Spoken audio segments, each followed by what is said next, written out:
En esta radioemisora presentamos Llaves para vivir con éxito, a cargo del internacionalmente conocido maestro de la Biblia y escritor Derek Prince, quien comparte su experiencia personal y ministerio cristiano en Llaves para vivir con éxito. Bienvenidos.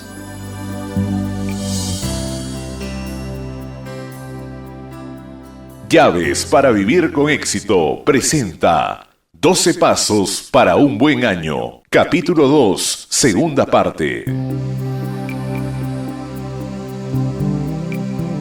Me alegro de estar nuevamente con ustedes. Esta semana estoy continuando con el tema que comencé la semana pasada, 12 pasos para un buen año. Un tema que está especialmente diseñado para darle un buen comienzo en el año nuevo. Cada uno de estos 12 pasos está basado en un pasaje de la epístola a los Hebreos que comienza con las palabras en el imperativo. Cuando estos 12 pasos, estos 12 pasajes se toman juntos, constituyen 12 resoluciones bíblicas para el año nuevo. Hasta hoy hemos visto las primeras 4 de estas resoluciones y eran: temamos, procuremos, retengamos nuestra profesión, acerquémonos al trono de la gracia.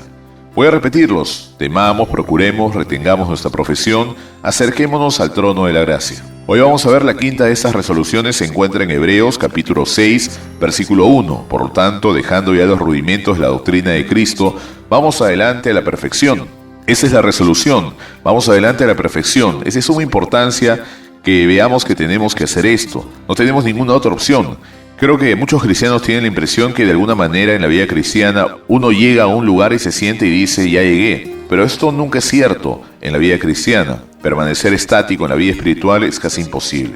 Quiero compartir con usted un versículo muy penetrante de Proverbios. Está en Proverbios 4, versículo 18. Mas la cena de los justos es como la luz de la aurora que va en aumento hasta que el día es perfecto.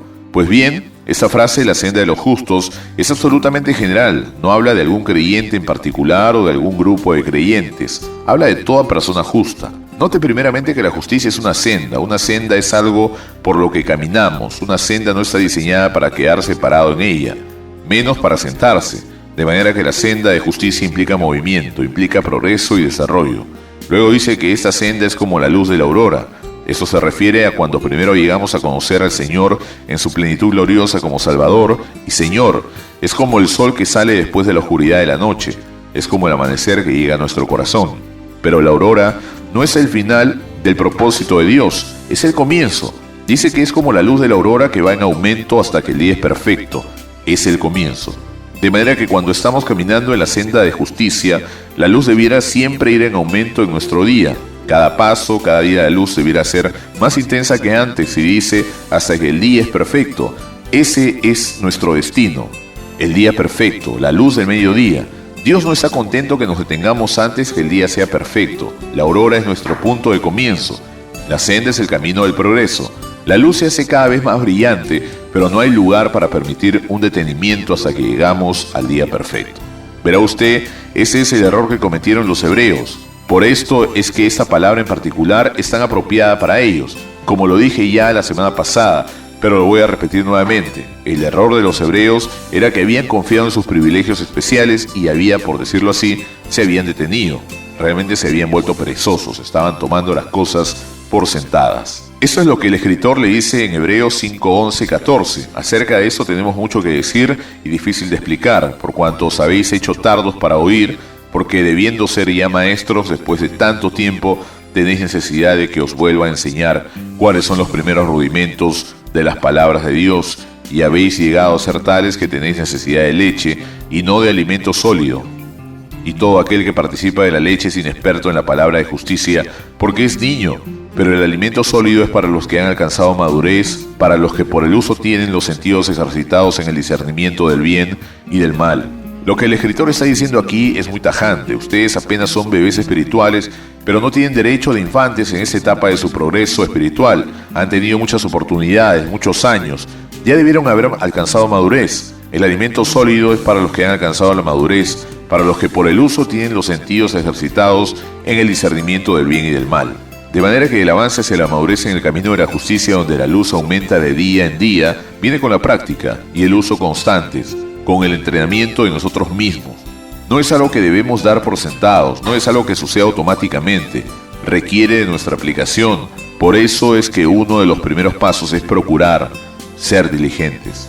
De modo que con el uso constante nos entrenamos para distinguir entre el bien y el mal. Esto es muy importante, me duele decirlo, pero muy a menudo veo grandes congregaciones de cristianos que son absolutamente incapaces de distinguir aparentemente lo que sea realmente espiritual y bíblico, de lo que es puramente carnal, con apelaciones al alma que no tienen ningún efecto duradero y a menudo ningún fundamento bíblico. Y sin embargo, multitud de cristianos son absorbidos por aquellas cosas anímicas y no han aprendido a distinguir entre el bien y el mal. El único remedio es entrenar con el uso constante de los sentidos. Con la práctica, la única otra alternativa es que el uso espiritual sea inhibido, que mantenga una condición infantil en vez de madurez. Quiero cerrar mi charla de hoy dándole la provisión para alcanzar la madurez. Dios ha hecho una provisión muy especial y necesitamos conocer. Se encuentra en Efesios 4, versículos 11 al 13. Y él mismo constituyó a unos apóstoles, a otros profetas, a otros evangelistas, a otros pastores y maestros. Hay 5 ministerios mencionados aquí: apóstoles, profetas, evangelistas, pastores y maestros. El versículo 12 y los que siguen dicen el propósito de estos ministerios a fin de perfeccionar a los santos para la obra del ministerio, para la edificación del cuerpo de Cristo, hasta que todos lleguemos a la unidad de la fe y del conocimiento del Hijo de Dios, a un varón perfecto, a la medida de la estatura de la plenitud de Cristo. Note que son 2 los propósitos para que el pueblo de Dios esté preparado para hacer obras de servicio. El pueblo de Dios no puede hacer automáticamente las obras que se esperan de ellos. Tienen que ser preparados, tienen que ser entrenados, para eso están estos ministerios. Luego dice, para la edificación del cuerpo de Cristo. Ese es el segundo propósito. Siguiendo con el versículo 13, hasta que todos lleguemos a la unidad de la fe y del conocimiento del Hijo de Dios, a un varón perfecto, a la medida de la estatura de la plenitud de Cristo. Como usted ve, esos ministerios son puestos para llevarnos a la unidad de la fe y la madurez hasta alcanzar la medida de la estatura de Cristo. Así que para alcanzar madurez, Jesucristo como cabeza de la iglesia nos ha provisto con estos 5 ministerios principales. Francamente no creo que el pueblo de Dios llegue a la madurez sin estos 5 ministerios.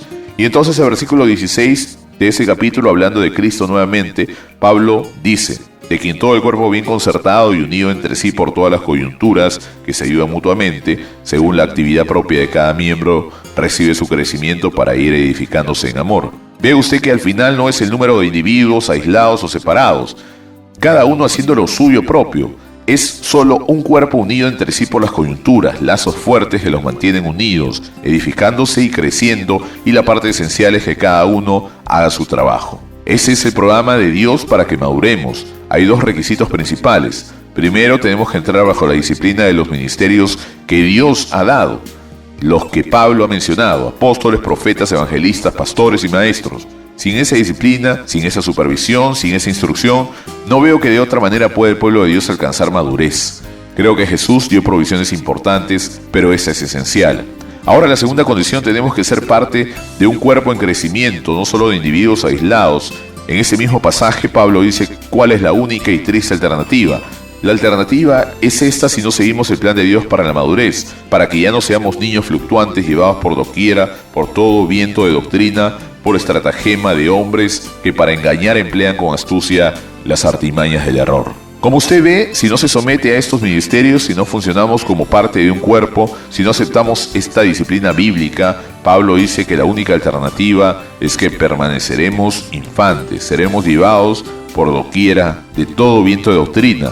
Y yo conozco a muchos creyentes así, que cada año tienen una doctrina nueva y a menudo un nuevo maestro que les provea con una nueva doctrina, por estratagema de hombres que para engañar emplean con astucia las artimañas del error.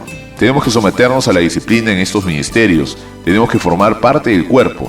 Este es el único camino para la madurez. Para terminar mi charla de hoy, quiero hacerle una pregunta personal. ¿Qué de usted? ¿Está usted bajo disciplina? ¿Forma parte de un cuerpo? ¿Está usted avanzando hacia la madurez?